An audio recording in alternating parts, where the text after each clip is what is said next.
Carlos Ghosn veut geler 30% de sa rémunération. Renault n'échappe pas à la crise. En 2012, le bénéfice net de la firme a baissé de plus de 15%, mais avec une plus-value de 924 millions d'euros.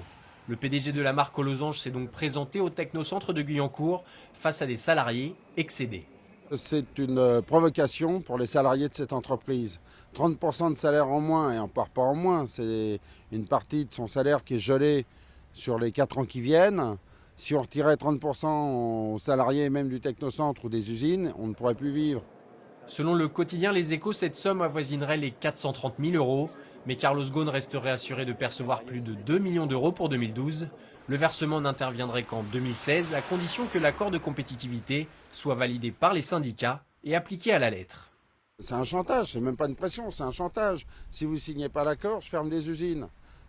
C'est carrément du chantage pour les organisations syndicales. Donc la CGT, elle refuse ce chantage. Elle dit on peut faire de la compétitivité, mais autrement, pas avec un accord comme ça.